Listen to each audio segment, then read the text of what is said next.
Olá, estudantes do 7º ano, sejam todos muito bem-vindos à nossa aula de número 24 da matéria de Ciências. Sou o professor Celso e hoje nós vamos falar sobre os impactos ambientais. Nas nossas aulas anteriores, nós falamos sobre os domínios morfoclimáticos aqui no Brasil, ecossistemas brasileiros, ecossistemas aquáticos também e algumas características desses ecossistemas. Nessas próximas duas aulas, nós vamos falar sobre os impactos ambientais que esses ecossistemas sofrem. Então, a poluição, o desmatamento, a caça ilegal, a exploração desses ambientes, enfim, como esses ambientes são prejudicados com os impactos ambientais. Quais são esses impactos ambientais? Então, nas nossas aulas, nós vamos ver impactos ambientais causados pelo homem nos ecossistemas aquáticos e terrestres. E nós vamos falar também sobre as doenças veiculadas pela água e pelo ar devido à poluição desses ecossistemas. Os objetivos específicos da nossa aula de hoje: avaliar como os impactos ambientais nos ecossistemas influenciam nas populações, podendo ameaçar ou provocar a extinção de espécies. Sim, poluição, o impacto ambiental, dependendo de como ele ocorra num ambiente, ele pode provocar a extinção de uma espécie. Ele pode afetar tanto uma população, um determinado grupo de seres vivos, que ele pode resultar nessa extinção. Nós vamos identificar quais são as principais causas de impactos ambientais nos domínios morfoclimáticos brasileiros e vamos relacionar doenças humanas aos impactos ambientais decorrentes da poluição. Antes da gente começar a nossa aula, preciso que vocês tenham em mãos o caderno e o penal de vocês. Façam anotações são muito importantes. Por quê? Você vai precisar rever esse conteúdo para fazer uma avaliação, para fazer uma prova, para fazer um exercício ou simplesmente para gravar esse conteúdo com mais facilidade. A fixação do conteúdo se torna mais fácil quando você faz anotações de conceitos, definições, enfim. Façam anotações, tá certo? Vamos começar então. Impactos ambientais. Segundo o dicionário, poluição é a degradação das características físicas e químicas do ecossistema por meio da remoção ou adição de substâncias. Ou seja, poluir não é apenas jogar lixo ou resíduos no ambiente, mas também retirar dele recursos naturais sem pensar na sustentabilidade. O que é sustentabilidade? A capacidade daquele recurso natural se renovar. Você vai tirar uma árvore da natureza, enfim, para fazer um móvel, uma porta de casa, qualquer outra utilidade que você tenha para aquela árvore, para a madeira daquela árvore, mas você vai replantar outra, vai replantar duas, para que aquele impacto que você está causando no ambiente não seja grave, que ele não cause um prejuízo para os seres vivos que interagem com aquela árvore. Então você vai estar replantando, reflorestando aquilo que você tirou. Isso vai impedir que o ambiente desmorone, que aquele ecossistema venha a ter algum prejuízo, tá certo? E outra, então, poluição não é apenas jogar lixo, mas também retirar da natureza recursos sem pensar na sustentabilidade. Vamos sempre lembrar disso, que nós sempre nos preocupamos, poluição, jogar alguma coisa na natureza. Não é apenas isso, certo? O processo de extinção de espécies em um determinado ambiente ou ecossistema é um evento natural. As espécies, elas vão surgindo, novas espécies, assim como outras vão se extinguindo. Isso é um processo natural, ao longo de milhares de anos. Assim como o surgimento de novas espécies. Porém, o surgimento e a extinção de espécies são eventos extremamente lentos, demandando milhares ou mesmo milhões de anos para acontecer. Surgir uma nova espécie não é do dia para a noite. ou numa questão de 1, 2 anos. Levam-se milhares, milhões de anos para surgir uma nova espécie. E o mesmo vale para uma extinção. Tá certo que podem acontecer alguns eventos climáticos, por exemplo, que levam uma espécie à extinção, mas é um evento natural, não é algo que o homem produziu. A erupção de um vulcão e destruiu os últimos remanescentes de uma espécie. Acontece, faz parte, mas aquela espécie ela já vinha ao longo de muito tempo diminuindo o número de espécimes. Ia diminuindo o número de integrantes daquela espécie até que um evento, enfim, um fenômeno natural aconteceu e acabou extinguindo aquela espécie. Mas isso levou milhões de anos, milhares de anos. Ao longo do tempo, o homem vem acelerando a taxa de extinção de espécies, a ponto de ter se tornado o principal agente do processo de extinção, em parte devido ao mau uso dos recursos naturais. Nós temos muitos recursos naturais, mas se a gente não sabe utilizar eles, a gente pode transformar o planeta, transformar os seres vivos, levar à extinção de algumas espécies porque a gente usa os recursos naturais de maneira inadequada. Muitos dos domínios morfoclimáticos brasileiros apresentam diversas espécies ameaçadas de extinção. O gráfico ao lado mostra que 2,5% das espécies brasileiras conhecidas estão ameaçadas de extinção. De todas as espécies conhecidas, tem muitas ainda que não são conhecidas, que não foram identificadas, plantas e, enfim, que estão no meio da mata e não foram ainda estudadas, que podem ter propriedades únicas utilizadas na medicina, na alimentação, enfim. Essas não estão envolvidas nesse cálculo.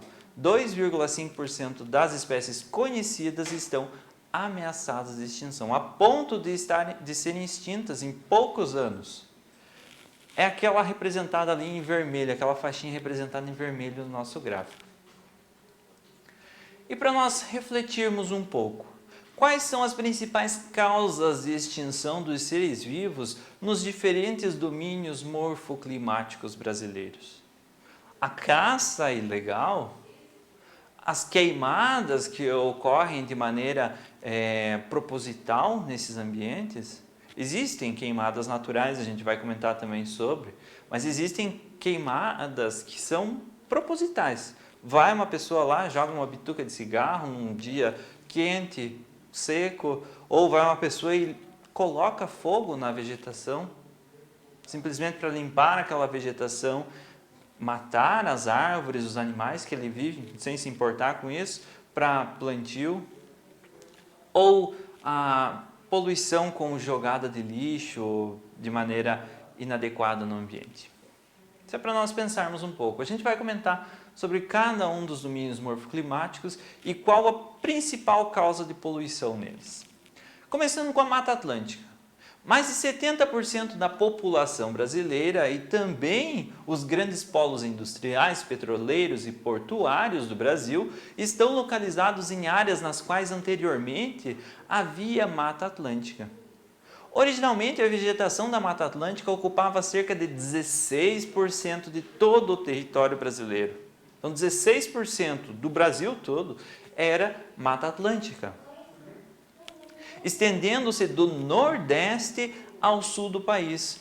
Hoje, por causa da intensa ação humana, restam cerca de 7% da floresta original. Não é, metade da floresta original. Não, são 7% daqueles 16%. É um pedacinho de nada de floresta de Mata Atlântica que nós temos ainda. Ela foi muito explorada, ela foi muito desmatada, muito agredida. Muitas espécies endêmicas da Mata Atlântica encontram-se ameaçadas de extinção, principalmente em decorrência da destruição do seu habitat natural. O que são espécies endêmicas? São espécies que conseguem sobreviver apenas nessa determinada região, com esse clima, com as plantas ali produzindo o seu alimento, talvez, e, enfim, elas sobrevivem apenas numa determinada região. isso são espécies endêmicas. Se você pegar ela do sul e colocar ela lá no centro-oeste, tentar criar essa plantinha lá, ela não vai se desenvolver, porque ela é endêmica da região sul, certo? Floresta amazônica. Mais de 19% da sua área original da floresta amazônica brasileira foi destruída por causa do uso sem planejamento dos recursos naturais, em atividades como extração de madeira, mineração e agropecuária. Então, você extrair a madeira, você realizar a mineração de maneira inapropriada e você fazer queimadas, desmatamento, enfim, para a produção de agropecuária, enfim, plantações ou criação de gado, isso tudo também conta como poluição do ambiente. Você vai estar retirando do ambiente de maneira insustentável esses recursos naturais. Isso interfere na vida das diversas espécies que habitam esse bioma, muitas das quais encontram-se atualmente ameaçadas de extinção. Então, na floresta amazônica, nós também temos muitas espécies ameaçadas de extinção, a ponto de serem extintas, de não termos mais exemplares dessas espécies para estudos, enfim, até mesmo para apreciação dessas espécies. Aqui nós temos uma imagem de um pedaço da floresta amazônica. Essa região mais escura é floresta fechada, árvores grandes, muitos arbustos, enfim, é uma floresta fechada. Essas ramificações no meio, que parecem rios, são áreas de desmatamento, que foram utilizadas para plantação, para agropecuária, enfim, são áreas que foram invadidas da floresta e utilizadas pelas pessoas. Essa é uma imagem do Google Maps. Nós estamos numa escala de uns 2 centímetros para 10 mil quilômetros, para 10 mil metros, para 10 quilômetros. Então, a cada 2 centímetros equivalem a 10 quilômetros. Aí a gente vai aproximando um pouco essa imagem. Vocês vão percebendo que aquelas rachaduras pareciam finas, certo? Mas, na verdade, elas são grandes extensões de terra que foram desmatadas, que foram destruídas para a produção agropecuária, para o plantio de alimento para toda a população brasileira, para exportar, enfim. Então, parece um pequeno desmatamento, uma pequena destruição da Mata Atlântica, da floresta amazônica, mas na verdade são grandes áreas que foram desmatadas. Além de proteger o solo, qual o impacto disso? Além de proteger o solo contra a erosão e a perda de nutrientes, a vegetação da floresta amazônica tem forte influência no clima de várias regiões do planeta. Não estou falando do Brasil agora, estou falando de todo o planeta. A floresta amazônica influencia no clima dessas regiões. Isso porque ela se estende por uma vasta região e a transpiração vegetal, em conjunto com a evaporação da água do solo, da floresta, lançam na atmosfera grandes quantidades de vapor d'água, que são carregados pelos ventos de uma parte para outra do planeta. Então, a floresta amazônica, ela é aonde surgem as chuvas, vamos dizer assim. Grande quantidade da água das chuvas, das nuvens, provém da floresta amazônica. Aqui, as plantas transpiram, evaporam essa água, formam as nuvens, os ventos carregam essas nuvens cheias de água para outras regiões do planeta onde vai chover. Grande parte da nossa chuva aqui do sul vem lá da floresta amazônica. Ela é carregada, essas nuvens descendo o Brasil, ela bate na cordilheira dos Andes, por onde não passam essas nuvens. As cordilheiras são muito altas e elas fazem esse contorno vindo para o sul do Brasil. Então são grandes nuvens que são carregadas, são rios aéreos, são rios na atmosfera. Então, a importância da floresta amazônica. Se a gente for destruindo cada vez mais essa vegetação de lá, esses rios aéreos, essa grande quantidade de água vai começar a diminuir. Consequentemente, vai começar a diminuir a chuva nas outras regiões do planeta. E isso vai desenvolver grandes problemas futuramente. A Caatinga, mais de 30% da Caatinga já foi modificada, ocorrendo atualmente um processo de desertificação devido aos campos de cultivo, pastagens e às queimadas. Desertificação é o processo do solo secar, perder nutrientes, começar a se transformar num deserto. Então, aqui nós temos uma imagem de uma região que tinha um rio, tinha um lago, o processo de desertificação começou, falta chuva, falta nutrientes, falta minerais para esse solo e ele começa a ressecar, a virar areia. O desmatamento, principalmente para a exploração de lenha e para a produção de carvão vegetal, auxilia na desertificação do solo lá na Caatinga. As pradarias. Grande parte dos pampas está devastada. Mais de 50% da sua paisagem natural já foi modificada, dando lugar principalmente à agricultura e a pastos para a pecuária. Nesses pastos, o capim nativo que nascia normalmente lá nas pradarias, é substituído por um capim exótico. É importado esse capim de outra região do planeta porque ele cresce mais rápido, ele provém mais nutrientes para o gado, enfim, por algum outro motivo ele é trazido para essa região e implantado na região das pradarias. Além disso, a criação dos animais prejudica o solo, compactando, impede que a água, quando chove, penetre no solo e mantenha um lençol freático de qualidade, por exemplo. E a intensa atividade agrícola também contribui para esse processo de degradação, promovendo o desgaste do solo. Então, você planta uma única espécie de vegetal ao longo do ano. Isso faz com que muitos nutrientes de um único tipo sejam retirados do solo, deixando aquele solo cada vez mais pobre nesses nutrientes, nesses sais minerais. E isso promove um desgaste do solo. As plantas nativas, elas não conseguem se desenvolver mais ali. E aqui nós temos uma imagem dessas pradarias, então, um trator fazendo o arado dessas pradarias, porque elas estavam muito compactadas, para plantar pasto exótico, não deixar o pasto nativo crescer e trazendo esse pasto exótico para o nosso país, certo? O cerrado, atualmente resta menos de 60% da paisagem original do cerrado. Muitos rios foram contaminados com mercúrio por causa do garimpo e a vegetação nativa foi desmatada para a comercialização da madeira, produção de carvão, expansão urbana e agropecuária. Então, contaminado com mercúrio, aquela água já é imprópria para consumo. Os animais, os peixes que ali vivem, enfim, as algas, também podem se contaminar com mercúrio e vir a desenvolver doenças ou até morrer. Então, eles também vão se tornar impróprios para o consumo.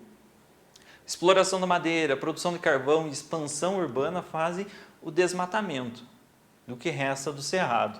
Como resultado, muitas espécies endêmicas dessa região também são encontradas apenas no cerrado e estão ameaçadas de extinção. E alguns animais migraram para regiões que não costumavam ocupar. Se eles migram para outras regiões, lá eles podem ser considerados uma espécie exótica daquela região. Sem ter predadores naquela região, eles vão se desenvolver em uma grande proporção e causar um desequilíbrio do ecossistema.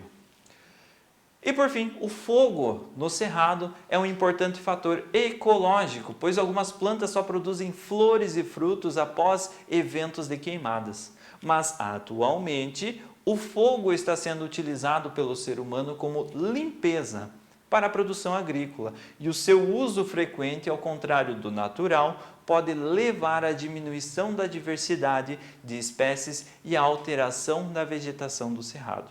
Ou seja, o fogo, naturalmente, ele vai ser importante, porque ele vai possibilitar a produção de flores e frutos de algumas plantas, por exemplo.